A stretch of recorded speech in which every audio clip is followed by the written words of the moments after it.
Okay, great. So, Alex, would you like to go ahead and introduce yourself? Sure. So my name is Alex Razim. I am Mhm. originally from Ukraine, although I moved to Europe some time ago in 2017. And I Right, did my bachelor and master studies in Ukraine, in the university, in Kharkiv, Karazin University, which is my hometown. right, And then I worked there for a couple of years as a junior researcher, mostly doing some software development work in the Institute of Astronomy, where I graduated. And then I moved to get my PhD in Naples, Italy, where I worked on. It is a little bit funny because I kept jumping between topics. In right, Ukraine, I was working on processing lunar reconnaissance orbiter images, so moon images. And right, then in Naples, I worked on photometric redshift, which is right, machine learning plus extragalactic science. right, Then my first postdoc, I was developing some things for LSST, synthetic right, photometric catalog. And now I'm back to doing unsupervised machine learning in application to stellar and extragalactic light curves. So I keep jumping between topics in terms of astrophysics, but right, I'm mostly staying with machine learning and data science stuff. right. That is the pattern, right? Yeah, yeah. It is quite common pattern because it is kind of a hot topic in the last 10 years, trying to bring Right. together computer science and astronomy. True. And I was constantly landing these positions for some reason. So yeah. And because you're technically very gifted, I suppose. Like anyone who meets you can tell that. Thank Yeah, you it's for like kind words, but yeah, I women think always have a problem with taking compliments. They're like, ah, yeah, nah. yeah, exactly. I mean, I mean, this is it's a psychological yeah, kind of problem that women have in science, right? If you're telling this to a man, they're like, "Of course, I'm great." Didn't you know that?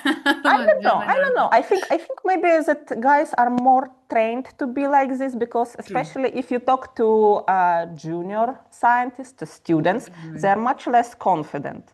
I Right. think that it is a matter of like survival bias. If you don't True. learn to fake this confidence, or if you don't have this confidence, Right. you aren't getting far because it is highly competitive field. And True. if someone is insecure and if it shows, then those people have less chances to get a good job. So it's like Right. filtering.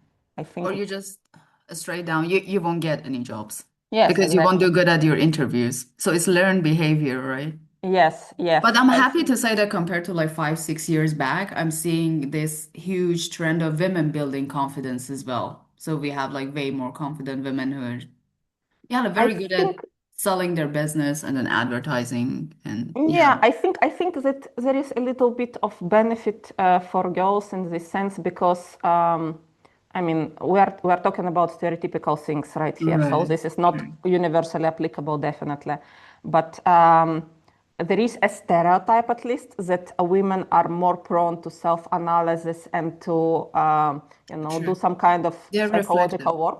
Yeah, Right. yeah, yeah. So it's easier for us to learn these things if we have All an right. opportunity, maybe. No, true. Right. This is very true. Okay, so let's get in with the first question. Hmm. So, how did you become an astronomer? How did you choose this discipline? Because, of course, you have a huge aspect of informatics and machine Yeah. learning and computational sciences, very much entangled with your scientific activities. But where did it start? Like, did you have a passion for this or you just got into it? How did it happen? So for me, it was pretty evident very early on that I want to be a scientist. It Okay. was an open question which scientist. When I was a kid, I wanted to be either astronomer or ecologist or a speleologist. Oh, okay. Yeah, but it was pretty clear that I'm not very prone to something that we now call work in industry. I don't Right. actually like interacting with people very much. It shows less now, but I'm a very introverted person. So it was pretty obvious that sitting behind a computer or behind a lab and doing some kind Yeah. of research work, that was it for me. I had some coding training during school years. I went to a coding school, so that gave me a bit of a head start in terms of choosing where to go. So by the time it was time to apply for university, it was more or a choice between astronomy and biology because I'm from a medical family, so it was also an option. But I kind of, I was in a school, I was attending the school that was specializing in mathematics and physics. I was doing a lot of physics, so it was kind of natural to gravitate towards astronomy. I don't think that there was much of a choice at this point because it didn't feel like I'm oscillating. It was pretty much, yeah, I have a good fit for me, so I will go there. Right. And then I guess it just stick. It was a good choice for me because I like this idealism and romantical aspects of studying the universe. I mean, later when you start working a lot, you understand how much of this is once again a stereotype. But Right. still, it was a good fit for me. Looking into data and trying to figure out how those things stick, it was a good fit for me. Yeah. Okay. So you think like romanticizing this field is a stereotype that we usually do. So do you want to elaborate a little bit on this? Do you think like it's very much hyped or like it's like a little bit Um, cringy? no, I think that we have a huge benefit of having fantastic pictures that are easy to put in the news. And Yeah. I We're mean, seeing a lot of beautiful pictures like the one behind you. yes, yes, Get to see that. I chose between two walls to put this to the Yeah. background. Yes. Right. This is like the freedom. Yes, so stereotypes. I'm conforming to the stereotypes. Yeah. Um, I think that it gets hyped a lot in comparison to many other branches of physics and science in general, True. because I don't think that astronomy is inherently more romantic or more interesting than lots of other branches of science. We still do a ton of routine work. A lot of our work is just looking at very boring tables and discarding Right. like 90% of the data. True. Nothing romantic about that. It's Right. essentially the same kind of job that people are doing in any kind of IT company. Right. So, No, absolutely. and I think that there is a little bit of romanticizing that we are discovering the secrets of the universe. I mean, come on, 99% of us aren't really doing, or maybe even 100% of us. It is a very slow, it is very like True. methodical work, and a lot of it is just failure, failure, failure. You test hypothesis, it doesn't work. You test hypothesis, or even you process data and then you discover an error and you go back and you process the data. Right. I don't think that it is bad that this branch is romanticized and idealized. I think it would be better if sciences were in general idealized more, Mhm. because I think it's just generally good for humanity if more people start with sciences, maybe even if they don't stay here. I think it's Right. just generally useful. But yeah, I think that astronomy just has a benefit of this centuries, millennia old atmosphere of secrecy, discovery, stellar sky, blah, blah, blah. And Right. other sciences that are maybe as much exciting and as much great for general progress of knowledge. They just don't have this benefit, but it is what it is. I think that a lot of Right. sciences just need a better PR department. No, true. No, this is very true. So, one of the things I believe is coming out of astronomy and people need to sell this, like overhype this, is because we're talking a lot about this. Astronomy doesn't have a social application. It's not useful for people. While if Yes. you're going to physics, atomic molecular physics or nuclear physics, solid state physics. Yeah. They have direct applications in the industry. Like if you don't make it here, you just go to industry, you're making loads more. Yes. So it works for you one way or the other. For astronomy, the only place that you can do this is inside academia. So if you're Yes. outside, the chances that you're doing this type of work is really rare. I mean, it's Yes. not zero zero, but it's really rare that you're Yes. still involved with this type of thing. So I believe because we're also requesting for a lot of money to have the biggest telescopes and then a community to pay for people who are working on a sort of luxury field, which is like quite like fashion, right? I mean, Yeah. it is not needed. It is not Yeah. required for people to look up in the skies and then. go and discover stuff that are like Yes. far, far away and we will never have any useful interaction with. So I suppose a lot of this public outreach and then why this is great is coming from a motivation that, oh yeah, we need to keep this going and then the show must run, right? Yes, And yes, then we need to exactly. recruit people, etc. So a lot of this is coming from policies implemented from different agencies that, oh yeah, like, but this is interesting. And then we have a huge culture around this for like thousands of years. People were always very curious about how universe works, etc. And then, yeah, like, I mean, this type of question, whenever I'm asking this, because for me, myself, like, why do you need to know how the universe formed? How does that affect your life? You're going to be here for like 100 years. Either you know the answer to this question or you don't. I believe it doesn't change us as human beings that much, but maybe some other people will disagree with this. They're like, yeah, no, public outreach really makes a difference. So I agree with you that um, we are indeed such a field that has so little practical applications. Right. And this is in many, I mean, in some aspects, you know, like on the dark days when the weather is particularly sour, it's like, oh my God, why am I even doing this when, I don't know, maybe those money could have been spent on developing cure from cancer and blah, blah, blah. You know how it is. Yeah, right. But I think it is important to put in perspective that the money spent on astronomy are actually so little when you compare with many other things that are Right. completely unnecessary or even harmful. I mean, True. I'm from Ukraine, and reading how much money was spent on the war Right. between Russia and Ukraine, I mean, come on, if such crazy money can be spent on rockets that will just blow some buildings or hopefully will Right. just blow in the sky somewhere far away from the cities. And here we are with our ridiculous few millions, even billions. I mean, those are the money that are spent Right. like every day on things that are horrible or just Right. not particularly useful if you think about some, you know, like making movies that don't make any kind of impact, for example. I mean, True. I'm a big fan. Entertainment Yeah, industry. That's very yeah, expensive and it doesn't have any useful exactly. outcome as well. Or Right. amount of energy that is spent on mining bitcoins. I mean, we can come up with any amount of examples. And unlike all those things, digging into the depths of how the universe works, how the nature works, not necessarily in terms of astronomical applications, but generally fundamental sciences, we can expect that at least in 100 and 200 and 300 years, those things will have an application. So this is Right. a long-term investment. But yes, like on everyday basis, it is very hard to explain to people why we are even doing this unless we provide pretty pictures and some fancy infotainment news lines.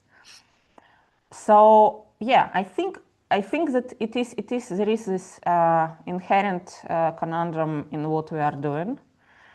In terms of public outreach, yeah, obviously we are doing this because we want the society to give us money to do our Right. science that will bring us benefit in 300 years. But I think there is one thing that we are kind of missing specifically about astronomy is that one thing that astronomy and astrophysics produces in abundance and that has very kind of practical impact on the social life is a lot of overqualified people who are going to industry. I Right. mean, if you think about, obviously, there are far few job positions than people who would like to take them. Right. And a lot of those people, either voluntarily or because they cannot land a job, they go to industry and they are generally very successful. I mean, maybe these Right. things will change in the next year or two because right now job market is changing for a number of reasons. But it's still a lot of people who are highly educated, who are not just trained in coding and physics, but who are trained for problem solving, which is a very Right. relevant skill everywhere. And True. those people just go into industry and make an impact for a fraction of cost if you consider how much people are spending on getting trained in coding, in machine learning and data science, and how much people are spending in getting trained in astronomy. At least in Europe, most likely you are doing it for free, and this is like any other fundamental training that is going on some kind of grant, or maybe depending on the country, you're just doing it without Right.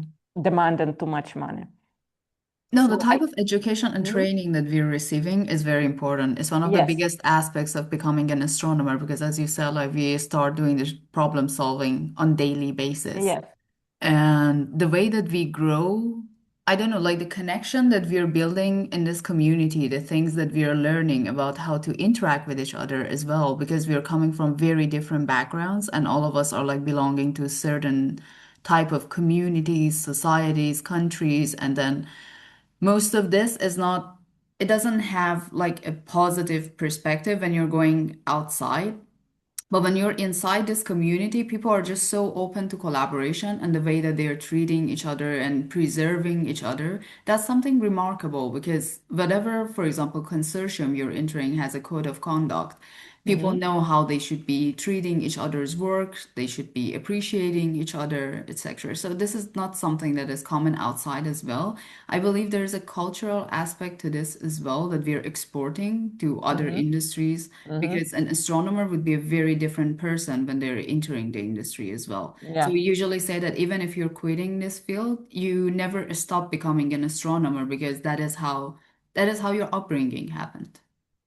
It just kind of like gets entangled with your DNA, right? Because you're hmm especially start to get the training very early stages of your life where your character is building up in your 20s and then like hmm somewhere ending in your 30s most probably. So I don't know, how do you perceive that? Like, how was your experience? Because you also moved a lot. You moved out of yes, Ukraine and then you were here in Italy and then you moved out and yeah, you were like cycling in and yeah. out and So I think that this atmosphere depends a lot on in which consortium you are, because people are right. different and True. work collaboration is also different. Some are very open and democratic, some are more Right. closed, hierarchical, Mhm. competitive as well. So it Right. depends. But I think that it probably helps a lot that astronomy is such a small field. I mean, we are like between 10 and 20,000 of people around the world, I Right. think, like we True. estimate. So it's like a big village where everyone knows everyone. Even if there is no code of conduct, if someone is doing something nasty, there is a Right. good chance that people will hear about it. I mean, it also depends on many places, because sometimes people will hear about it, but nothing can happen if it's someone, who has a lot of weight in the field and has a Right. permanent True. position and you cannot do anything. But I think it kind of helps a lot because we are all interconnected with each other. True. And yeah, it helps to keep those things under control. I know that in some other fields of science that are bigger and more interconnected with industry, it is a little bit different. Okay. Um, so yeah, I think it's this tight-knit community that makes astronomy a little bit special. Yeah. I don't know whether this attitude survives moving to industry. I don't have a lot of experience. I mean, I know several people who moved to industry. Some of Right. them are happy there. Some of them actually came back to astronomy. Right. But yeah, it is some attitude that probably remains with us even if we move. So you still have dodged my question. How did you become an astronomer? You just said like this was a good fit for me. But I mean, astrophysics, astronomy, I'm not convinced that people say that, okay, it was something that worked for me. I mean, people who are very smart and then like you're a very clever person. I think Thanks. for you, like a lot of things were like could move in a positive way. So like you made a conscious choice, right? Yeah. And then like how was like what was the motivation behind this? Because I'm sure that you could do like plenty of other things like economy, I don't know, ecology or biology, biotechnology, pharmaceutical stuff, and then a lot of them could be benefiting from coding as well, right? You could even do like more exciting stuff. Who knows? You could become richer even going like with something that is like more financially You know, stable, you know, right? you know, I never considered. I mean, it was an important concern when I was, especially before I landed a job in Europe, like Yeah. financial stability. but I never kind of believed that I can be richer. I kind of knew that I don't have the You just didn't mindset find the ones that that you I were don't like, have the okay, yeah, I know. mindset of making a lot of money because Yeah, right. I mean, yeah, it is important, but it's like like a headache. You don't Right. you don't use headache for your benefit. You're just trying to run away from it. So I don't. Okay. Yeah. So So for you're not inspired by money or business in general. by money, no. I believe that, I mean, give me enough money so that I didn't have to think about them. Okay, yeah, right. Yeah. True. Um, business, I am inspired in terms of how a good entrepreneurship is changing society, and I Right. think that people who are like businessmen in a good sense of this word, like not just making money but producing something of value and making a lot of money for their benefit. Nothing is wrong with that. So I respect this a lot, and inspires me a lot. But I kind of understand that I'm probably not that kind of person. Okay. Uh, yeah, I don't know what I'm lacking, but yeah, probably no. You're a pure scientist. Like from what I'm getting, like character wise. Yes, probably. I'm more inclined into following the curiosity than in making it work practically and turning it into profit. Right. So maybe this was maybe this was the actual motivation because there are so many curiosities in astronomy. We usually go and say that, oh yeah, like you start with a question, you end up with 100 more. But you're But never this is true answering about any anything, other right? science. Any other science is like this. If you have curiosity, then you can thrive essentially everywhere and sometimes even create your Yeah. own branch. I think so. Really, the honest answer isn't that idealistic. I wanted to write science fiction always. So it Okay. was like a childhood Mm. inspiration, either science or writing science fiction. And I Right. believed that if I go into astronomy, Hmm. I viewed it as a kind of solitary work Right. that probably leaves you a lot of time and inspiration uh, to have time for your writing. It didn't turn out like this. I'm talking to people all the time, and I'm constantly super busy. But yeah, it was a little bit like this. I wanted Right. to join these two things, and that was why it was astronomy and not nuclear physics, in which a lot of my classmates went, for example, because we had a very Okay. strong nuclear physics department. Right. It is Okay. like uh, quite famous in Eastern European parts of the world, FISTech Okay. culture, physical, Mm. technical institutes. Oh. But I didn't go there because I knew that it's a very demanding education, Mm. and I wanted to have time to do other things. So, Okay. yeah. So you have hobbies? Oh, yes. I don't have time for So them, but many. yes, Yeah, more like not than for one. science fiction, but I have my own hobbies and I'm not giving up on any of them. This Okay. is a sore subject. This is a very sore subject. Yeah. Okay, Yeah. so you were okay. So among all this science fiction stuff that you loved, which one is the one that is closer to your heart right now? There must So, have been one that you started with, right? That it was very yes, special and it drove your intuition yes, and yes. inspiration towards this field. But which one do you love even now, looking So it back? is a tricky question because even now is a question like this week or this year or this decade. Oh, yeah. Um, Depends. it started with Soviet science fiction actually. Okay. Because I'm from Ukraine, All right. I had a huge library at home with all the fat books from like 50 years ago. So it was this kind of very optimistic, sometimes ideological, but I was just filtering. I mean, I didn't have context for this, so I was filtering out all the ideology. But very Right. optimistic and full of curiosity and full of love of science books. Mm. So that was the first the first taste, and I think that I still love these kind of books that are more optimistic than the average science fiction that we have Mm. today. Because lately, yeah, we are much more pessimistic. Pessimistic. I think that one scene, one book that uh, kind of inspired me a lot in the last, let's say, decade was The Martian and The Where. Oh, okay. It's Right. not like a literary masterpiece, No, it's not. but it's so full of this drive for life and Right. scientific It's about out of it. survival, right? Yes, I yes, just want to go ahead living. Yeah. yes. And I'm not giving up on myself, even if everyone else is, right? Yes, but it's also full of this completely unrealistic. We are not giving up on another person who's stranded on another planet. This is something that, Also, yeah, yeah, kind but of. it's Yeah, it's right. completely unrealistic. But I absolutely loved it Yeah. because it is No, so true. different from this, No, right.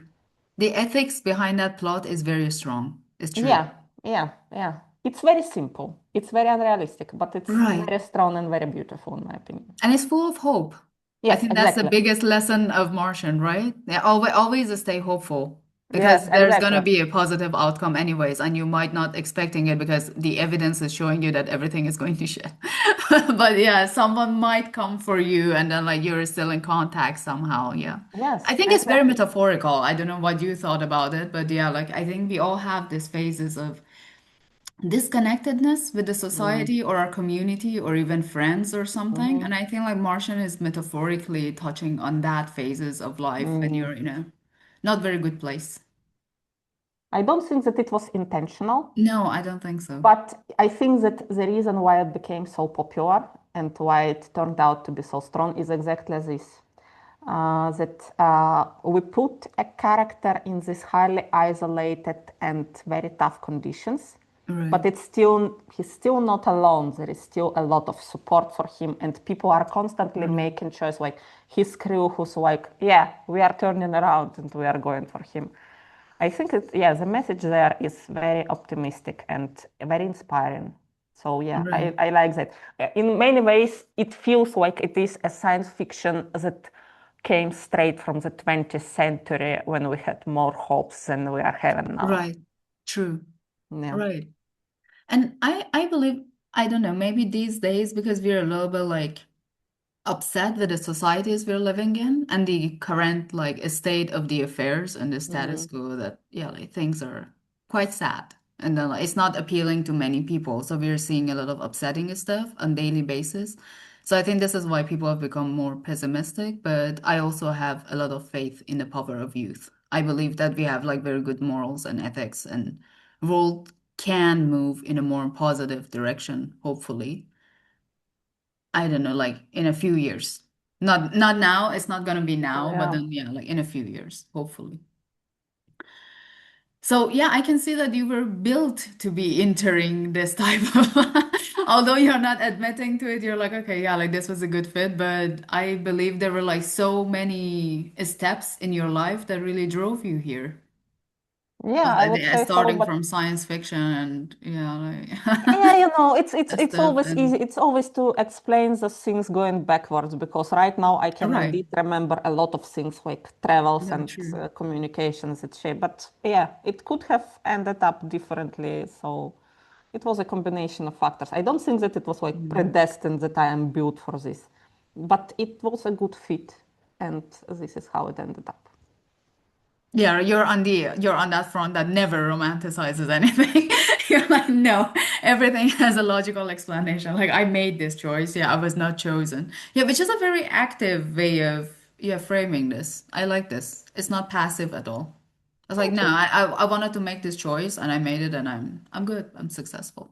No, that's nice. Oh, this is something that a lot of kind of psychological work and psychotherapy is concentrated on, like try to like determine with things that you have control over and that you don't, and try to make this area where you have control, where you are making choices as big as possible, because yeah, it gives you more power and it gives you more calmness that you have this control and that you are determining things, not things just happening to you randomly. Right. I mean, your life should never be happening to you, right? I mean, you should be the person in control. I mean, should is a hard word, but yeah, in an ideal case, yeah. Yeah, most probably, yes. Um, okay, so yeah, moving forward with this, if there were any other fields that you could choose, when you were younger. So were you at crossroads to choose something else and you really wanted to go in that direction, but you said, no, like astronomy, astrophysics is better for me, or I prefer it. Or if you could just now be given the chance to enter another field, Mm. um, how would you choose? What would you choose? So in terms of actual crossroads, I think that I mean, there were options. I could have gone into computer science. I could have gone into biology, maybe even in philology, because once again, writing was something that I was Right. fairly interested in, and doing Olympiads and so on and so forth. Um, but I think that things, so I mean, I could have went other direction. Maybe going into biology would have been also interesting, but I think that none of the crossroads were the ones that I would have chosen today. Because back then, I mean, it wasn't really obvious which things are going to be the most perspective and that will be the most interesting for me. So I am still tempted. I mean, obviously, I'm not going to have such a chance anytime soon. But if now I had a chance to get a second higher education, I would have gone into neurobiology, definitely. Oh, wow. Because, yeah, because this is a field that is very important when there Right. is lots of huge actual mysteries that are still kind of Right. low-hanging fruits. They're not simple technically, but the questions Right. are very clear, like a lot of Right. things about consciousness, about attention, about how brains work. There is a lot to do. And also, we are, I think, in the point where there is a good chance that we are going to progress Right. fairly rapidly in the next 50 years. Uh, Maybe, I mean, once again, the chances are very low that I would have ended up there, but obviously, if there was a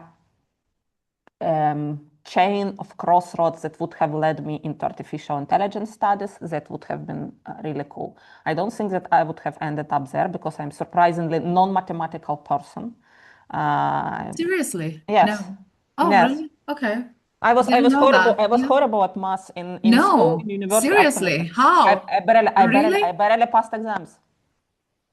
I mean, I don't know, like people who are good with programming, I think like they have a very good hang on mathematics, isn't it? Not necessarily. In my Not case, necessarily. Okay. I mean, I have decent mathematical imagination and Right. decent grasp of logic and algorithms. But when you do math traditionally on a piece of paper, the piece of paper doesn't throw at you error code saying, you are an idiot, look here, here, and here. What are you writing? Come on. So I was constantly failing all the exams. And when you're programming, then the computer talks to you and tells you where you are being Yeah, really you have a stupid. compiler Yes, always. Yeah, yes. no, right. But then in mathematics, I don't know. I had the intuition to sometimes understand if I'm doing something foolish because as you're like moving forward with the equations, you're like, oh, why am I getting this? Like this should be like looking like this. So like I'm going somewhere wrong, you know, like you just like look at the end of the sheet and Yeah. you're like, okay, yeah, no, I mean somewhere in the middle I should have made a mistake. So my compiler usually was my intuition, let's say. But I don't know like how other people did it. I think for me, there was an issue that somewhere around middle school, I started having kind of attention problems. Ah, And a lot of my school education, I was just, I mean, wasn't really reading textbooks or doing homework that diligently. I was oh, kind okay. of broad forcing it on, general erudition and Oh, okay. being able to skim the chapter before the lesson and somehow compile it into something semi-reasonable. With Okay. maths, it is impossible to do it like this. You have to be diligent, and I had Right. problems with it. True. So I was actually fairly mathematically, decent when I was Mm. before certain grade, but then I started sloping down. Right. Physics was a notable exception thanks to my school teacher, Right. who was really good at handling. I mean, nowadays we would say that her teaching methods were very ADHD friendly. Right. And I mean, I don't have an official ADHD diagnosis, so nothing like that. But it helped me a lot. And at some point, she kind of noticed that I am that maybe even if I cannot write equations diligently and reach the right answer, that I have fairly good physical intuition. And Right. she kind of directed me into the direction of physical competitions, and that kind of rolled together very beneficially for me. Right. But yeah, I never, Mentorship is very important. Everyone says that yes, teachers are yes, everything, yes. especially during high school, middle school, high school. Yeah, if you have a bad teacher, it can ruin your life. It's real. And this is why And I teachers are think very important. I think it was a little bit of an issue that we had a mathematically oriented school where a lot of Right. people were like mass, well, not geniuses, but very mass oriented and mass Right. gifted, like with Right. international competition level people and so on. So it wasn't like a school where they could afford to, spend an infinite amount of time on Right. me. So yeah, and I never overcome it, and I am a little bit sad about this because a lot of really cool science in astronomy and astrophysics is mathematics, is theoretical Right. True. equations and figuring out this all from the science of theory, from the side of theory. And it is, I feel like this is one of the issues that we have nowadays in astronomy, is that there Right. is a big gap between highly Right. theoretical theories, hypotheses, Right. and observational evidences. Right. And there are so few people who have a grasp of both and are able True. to unite this. We are kind of overwhelmed by the amount of data, and we are kind of overwhelmed Right. by the complexity of theories. So yeah, it is a sweet spot where not enough people are, and but yeah, it is objectively hard. No, right. It is true. I mean, I'm Yeah. coming from that type of background myself. So for my master thesis, I worked on the interior solutions of Einstein field equations. So like very like purely Mm-hmm. mathematical, like physical stuff, like Mm-hmm. tensorial sciences, etc. But Mm-hmm. then like when I started my PhD, I think when you're choosing a certain discipline, there's not that much time to like go back Yeah. and then do like a lot of like theoretical stuff. You're either Yeah. doing this or like something very specific or like stuff. Like you cannot make an amalgam of a stuff because you Yes. need your papers to be read by people, understood, and you have to publish very fast too. Yes. So you don't have that much time to like start like boiling your own soup, let's say. Which is, yeah, like It's something that is perceiving the hindering the forest. creativity, right? Also. So we are having some problems over there as well. Like plenty of people want to do like a lot of stuff, but we're always having this shortage of time and then like moving from Yeah. contract to contract and then like delivering very fast. So yeah, there are all kinds of issues. Okay, so these days, how do you feel as an astronomer, astrophysicist, or like I love the term that you used earlier, like astro, Astroinformatician. Yeah. yeah, right. Which is mainly like I think the thing that you're doing. So yeah, like that term is like coming from you for you. So yeah. How do you feel if you want to go vocabulary wise about this from like 1 to 5 words? How's the feeling? How's the everyday feeling? Busy, Yeah. anxious, Yeah. uh, overwhelmed, Yeah.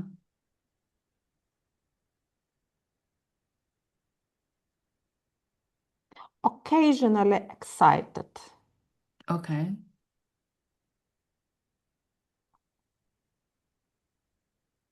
lost often. Often lost. I mean, I'm going very negative. I mean, I already used the 5 words. It's just, No, I mean you can go ahead. I just like nominated five because people don't even make it to three. They just like go with the first and second, and they're like, okay, I'm done. I don't want to keep going with this. But yeah, if you want to like move forward, yeah, like please go ahead. I I mean, you was can have thinking, five and five. I was thinking on this question before when Right. you let me know that you wanted to do this interviews. Um, I think overwhelmed is the key word, and I'm trying to figure out how to make space in my life to, once Mm. again, coming back to the previous question, to be able to grasp the whole picture, because this is Right. something that I'm missing a lot. A lot of things are happening, and I think that even more things were going to be happening in the next 2 to 3 years. Right. and I am just not fast enough. And I Right, still love that this is happening. I am absolutely so this occasionally excited. Even if I cannot grasp it, it is right, still fantastic to see so many things happening. And I right, want to see more. right. But yeah, it is hard. I feel very excited about the field in general, but I feel mostly overwhelmed about me being in this field. Right, because I don't know if you agree with this. We're most often on the front. We don't have any time to like go back and then take some time and reflect over what's happening, really. Yes. We're just going with from one paper to like another paper. I mean, that's even a luxury. I mean, you're never on one paper then moving to another one. You're continuously on like five papers and then like another 10 is coming. And before you understand like what's happening in this, you're on the other 10.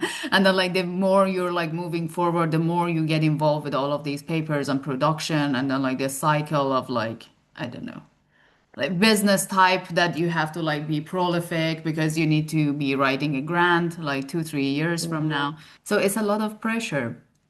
And So it's I'm curious. very happy that you Mhm. said it like this because most people are just like, oh yeah, like other people are watching this. So I need to be like very positive or like say something that is appealing to general public. But I think this is the reality of the life of a postdoc. Like most of us, a lot of us are just thinking like this. So there are like a couple of interesting things that you just said. First, for me personally, so I'm not very successful in terms of publishing papers. Surprisingly, I mean, I've made to my second postdoc, but considering my career stage, I'm very much not a prolific publisher, publishing author. Yeah, Um, but this is indeed, even though I'm not constantly moving from paper to paper, there is definitely this feeling like there are like 5 to 6 projects happening simultaneously. They are right, not always about a paper because I am also involved a lot with sometimes developing training courses right, for the astronomers, sometimes doing some outreach, sometimes something. But yeah, it is constantly numerous projects from, in my case, different fields. So right now I'm looking into tidal disruption events, into stellar right, classifications, and a little bit finishing with my synthetic magnitude cutouts, which are all different things. right, Um, and yes, there is definitely no opportunity to just take a vacation and to do an actual vacation. right, Um, I honestly have no idea how to handle this like field wise because I know that there are people who are somehow make an impression like they're making it fine, but right, they are very few. I never right. worked with any of them like in a close proximity. Mhm. And most of the people with whom I'm working or communicating at conference and so on, everyone is overwhelmed. Right, And I think that the second curious thing you said is about people trying to be, polite and hide in this kind of realities. I'm very much against it right, because when I was studying, when I was in the university, I never expected my life as an astronomer to be like this. Neither oh yeah, pros nor cons. right, I never expected that I will have to talk to people all the time. right, I never expected that I will adapt to it, that I will learn to do this. It was like, right, are you kidding me? I also never expected that I will get to travel that much. I'm true, fortunate to be in the constantly land in the positions when there are some travel money. And yeah, traveling this much and talking to so many people from all over the world, this is a fantastic benefit. And no one tells you this as well when you are in the university. right, Which is, I mean, come on, yeah, you get to travel, you get to talk to people from all over the world. This is right, like this is a small community, but it's huge in terms of geography, in terms of right. cultural backgrounds, in terms of hierarchies. So you can end up having a very heated and opinionated discussion with a professor who's 50 years older than you, which is amazing in my opinion. Yeah, right. No, Oh, absolutely. We all accidentally figured out that how this field works. Like maybe also later on, it doesn't sometimes even happen during your PhD because when you're a Yes, PhD, you're a student still. But when you yes, start your first job, then you understand all these delicacies that how you should be acting, how you should be interacting with people, and then like what's this field about, generally speaking. And then I yeah, believe like with the emerging technologies like AI, etc., we're moving very fast compared to like how this field looked like 5 years back even. yes, So we're still figuring out that where things are going and then what is the value of a paper, for example, when I don't know, ChatGPT can write a paper as well. yes, exactly. So yeah, I mean I think like it's also like going through a huge change again, like a very huge wave of change. So we're still learning about how things are moving. And then in terms of traveling, like we're more connected because we have technologies like Zoom and then Meet and then like Mhm. all this stuff that were not that way common like before the COVID period. So we Yes. started using this way more often because of the imposed isolation, I believe. But yeah, no, this is true. This is very true. I mean, there are so many people who just refuse to show the realities of this field to the general public. And this was one of the main reasons that I wanted to conduct this project because honestly, like I'm not inviting people who are very politically correct, if that is the right term.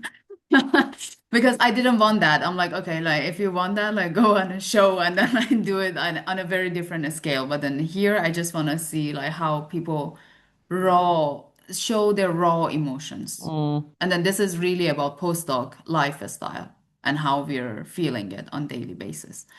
And most probably, like what I want to come out of this project is for young folks who want to choose this as their career and they can see like how their very early stages of their career would look like. mm, So most probably like among these all 100 people, they're going to be assimilating and connecting to someone more than any other person. And they will be like, okay, like most probably I'm going to be feeling like this person as well. Because I mean, everyone's journey is unique, but I think this could be showing people some ideas.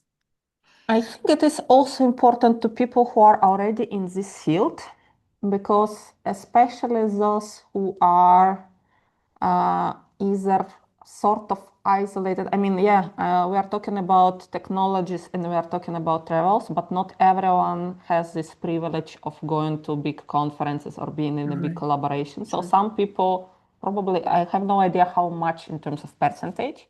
Right.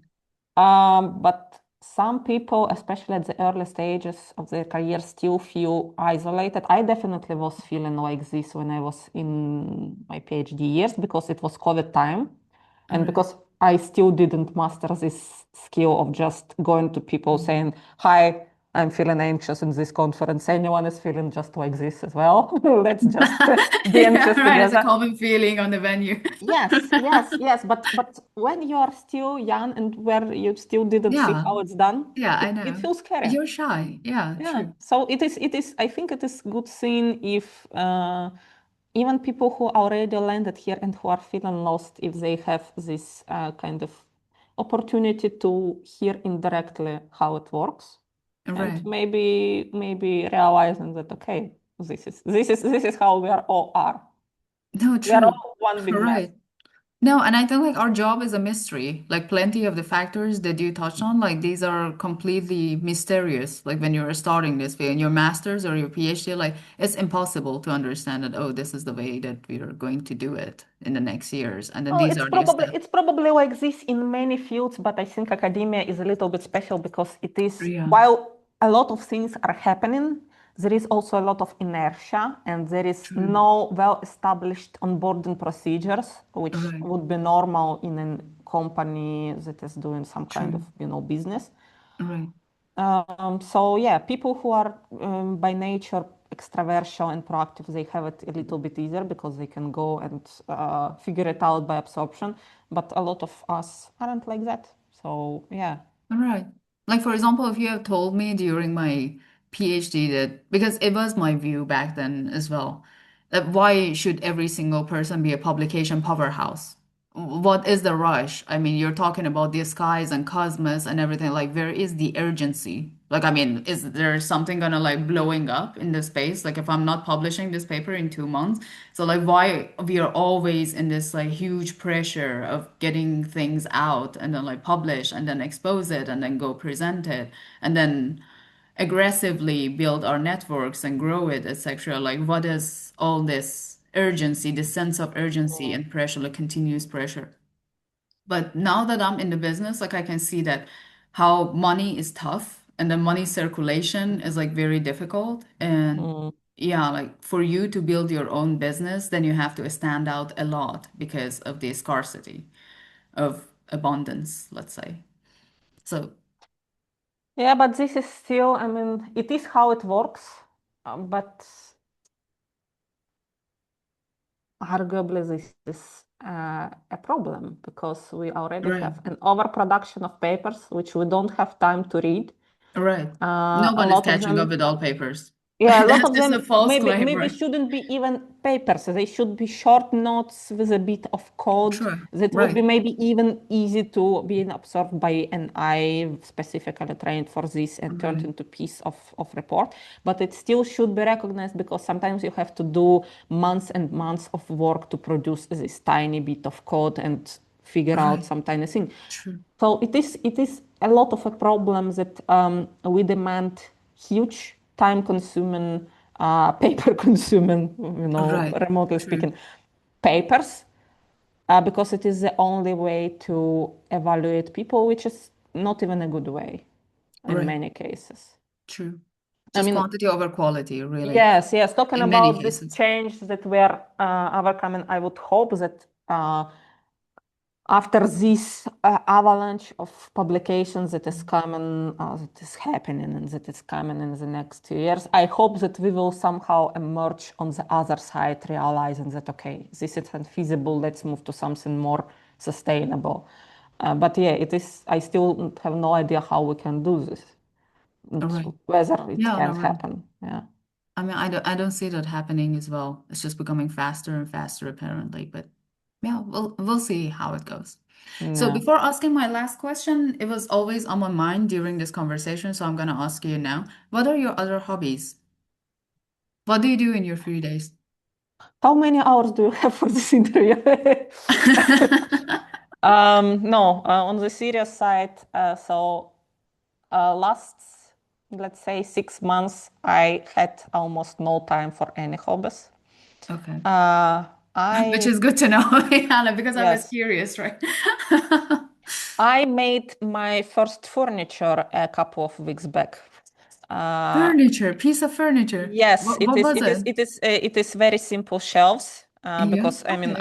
I moved to my new position in March and I still Right, didn't have the shelves to stand by my writing desk at my home. right, And I couldn't find the piece of shelves that would fit the measurements. So I just bought some wooden planks. I bought some desks. I took my rotary tool, my screwdriver, and I drilled some holes and I composed some shelves. Yeah, I'm very proud of it. They don't even wobble. They are fantastic. I I love can it. imagine, yes. Yeah, yeah, yeah. I can't even manage to assemble the IKEA stuff, so I'm very proud of you. Yeah. Thank you, thank You you. built But your own thing, I can right? tell you, it brings so much more satisfaction to make something Really? completely unnecessary with your hands than even Oh, producing a yeah. paper. This is like fantastic. Yeah. So I'm a little bit of a jewelry maker. Okay. I'm making chain mail bracelets and stuff. Okay. A little bit of a photographer when I go on travels. So I Right. have this semi-professional camera.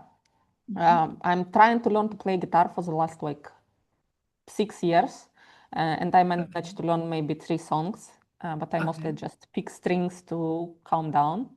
Nice. But my main passion is science fiction, so I never managed to finish anything, but I constantly have like 3 or 4 stories half written.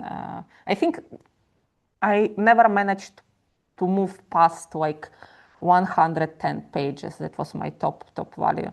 But I Which is never still a stopped. lot. Yeah, right. 110 But pages. It's but a you lot. know, it's like writing half a paper and then abandoning it. Come on. Right, I know. Well, one day it will come together, I'm sure. Yeah. If it's Thanks for being remained with you like optimist. so many years, yeah, like I suppose like there's gonna be like a finishing point, like at a certain point, but maybe in the right time. Yeah, maybe When you when I have the right retire, when I have an inspiration elderly to somehow house, end it. yes. Yeah. Yeah. Yeah, right. I mean, we'll never know. Better late than never. Yeah. Yeah, right. Okay, so my last question. How do you see your future in this field? If you Very remain bleak. in this field, not like how you're like planning to get there or what are the requirements, etc. Like the mental vision that you have right now as an astronomer in the future, how does that look like? So if I had it my way, uh, it would be once again judging from what I'm managing to do the best in the last couple of years. It would be kind of a connecting role. So bringing people in different expertise with different expertise together, maybe finding the point of connection and helping to coordinate this. Because I am obviously not, I mean, I'm prone to trying to do many things at once, which is not generally a very good and useful thing. But it's also good when you need to remember about a piece of work that being done somewhere and brings those people together and maybe figure out how to put it all together. So yeah, if I had my way, I would land a permanent position because yeah, I mean it is a lot of anxiety um, True. coming from this fixed term contracts. And you were talking about not what I'm planning to do, but how I see. I mean, how I see myself. The honest answer is very vaguely. I have no idea what is happening in the next year or two. Okay, right. If I manage to stay, then I would like to be this kind of connecting person. We have a lot of people who exist in LSST, and I'm absolutely inspired by them. Right. True. Yeah. So you more see yourself as a project manager or scientific project manager, something like that, rather than a professor or a researcher or something like that. You're more on like project management side. Yeah, I hope, I mean, it's not how I expected myself to be even 5 years ago. Mhm. I definitely want to Five keep. years ago is a very long time ago, by the way. Yeah, I mean, come It's on. Oh my another God, this world, is right? horrible. This is horrible. Um, I want to keep working in terms like doing some manual work, like coding and digging into data, because Right, this is another side of this thing. A lot of people who are going into more coordinating jobs, they simply right. don't have time and resources. No, I true, don't want right. to become like this because I like this doing this way. Okay. Uh, Mm. I would better spend a whole week coding than writing a single paper or two emails. Um, but I think that yes, if I manage to stay here, my main value would be in helping to coordinate those things. Not necessarily managing, because management is a tricky thing, but Right. coordinating. Yes, yes. I think this is something where I can make things happen. At Okay. least it seems like this at this Okay. moment. Nice. Cool. I mean, this is a very fresh answer. Like usually people either say that, oh yeah, like I want to be a professor or I want to be a researcher, or some people say that, oh yeah, like I have a passion for teaching, so I want to have start my own group and like manage people in a very traditional way, but you're the first Mm. person who's saying that, oh yeah, like I want to go a little bit further. Maybe I like this don't is think. coming from your community consortium experience, kind of, Yes, which is a little bit yes. different. But also, I realized that because I was jumping between different directions a lot, I Right. don't have a lot of in-depth knowledge, unfortunately. I would hope that I will get it in some years, but I realize that if it didn't happen until now, that there is no guarantee that it will happen in the future. And I think that the person who is who is a professor, who is driving their own group, they have to be very, very knowledgeable because they have to Mm. teach people who work with them how to generate good and feasible ideas. that are both Right. valuable scientifically, but Yeah. also can help you to stay in this field. I don't Right. know how to do this yet. Maybe Okay. I will learn it in the future and then my answer will change. But Right. so far, something that I'm apparently okay with is this kind of coordinating work. So for now, this is it. And then we'll see. Okay. Mm. Nice. No, this is great. Okay, I mean, I thoroughly enjoyed this conversation, really. It And was I don't very know if fun. there's, yeah, I mean, it was like, it was long and then like we talked about like millions of things. But if you think there is anything remaining that you want to say, like any final comments or something?